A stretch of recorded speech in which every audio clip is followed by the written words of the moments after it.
Ray, walking into the building and just going to the other side of the aisle. Was that a little weird? Yeah, it was very weird. Just walking in and going to the other locker room. It's been a long time since I've been on that side of the hallway. And again, it was an adjustment. You know, the whole year's been an adjustment. Just being in Miami after having been in Boston for so long. So yeah, it was definitely a weird feeling for me. Ray, can you talk about the Jumbotron video? Just any thoughts on that?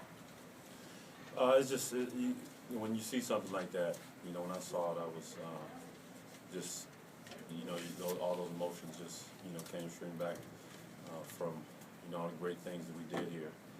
And that's why I say I always remember the big games we played in, the big games we won, and I always know that I'll always be a Celtics, in my mind, regardless of what anybody else says. Ray, was there a point in the game where you're hitting shots, especially at the end, coming down those 2 late threes, where you said to yourself, wow, this is going to be just sort of the ultimate comeback? I mean, was there almost that moment of how special this could have been in the fourth quarter there when you made those shots, you guys were up? Yeah, and offensively we didn't seem to have a problem, but defensively we just didn't lock in and get the stops we needed when we had to. So, that's, again, being on the road, you figure you put yourself in that situation from the start of the quarter, not allowing the team to get in their comfort zone. So, once you got to that moment, we're going to have to win a game, and I think down the stretch, offensively, we didn't get the shots we wanted to. We didn't execute to get the shots we wanted to get, and, we'll serve this as a learning tool for us moving forward. Ray, how would you compare how it eventually turned out here today as opposed to what you were preparing yourself for in your mind, crowd reaction and everything? How would you compare the two? I didn't know what to expect.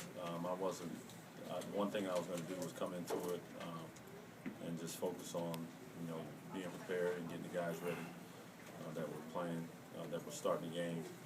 Early game is always tough regardless of the circumstances. I didn't expect to get booed the whole time throughout the game that I touched the ball. That was interesting. Did it take you a while to get into a rhythm of the game? No. When you come off the bench, you just have to be ready, and you have to find your mojo, some way, somehow throughout the game. And for me, it was like, trying to attack in certain positions, certain spots, but don't get too comfortable out there. When did you learn about Rajon and his season-ending ACL? I didn't know until we got on the floor, and he wasn't out on the floor. That's unfortunate. What's it like going against Paul, going against KG, guys that you experience so much with? Well, it's interesting because I know exactly what they want to do, their go-to moves, and it's like I can be thinking one thing, but nobody else is thinking what I'm thinking, so I got to make sure that, I'm putting myself in a good situation to, keep them from scoring and going to their strong suits. It's tough because those guys, they've been doing it for so long, so when you see them out there doing it, you know why they're good and you know why they're doing it and they're who they are. So, on the other side of it, it always takes, there's always that, you play good offense, or good defense, but there's always better offense out there on the floor. So, we got put in that situation a couple times when they made plays down the stretch. Ray, one more thing about the tribute. The first when you started, the Bluebirds were starting, and it turned into a pretty nice standing ovation. What was your feeling as that kind of transition? Pretty much, I thought, after a while, once you say, when people boo, you get to that moment of, people clap, and I think better heads prevail, and they say, hey, this is our guy, regardless of where he's playing. We all have history together, and that always, comes to the forefront. Always services, and people, remember the great times, and those times are part of my life. They're part of my family. They're part of who I am. So that's always going to be at the forefront when I finish playing.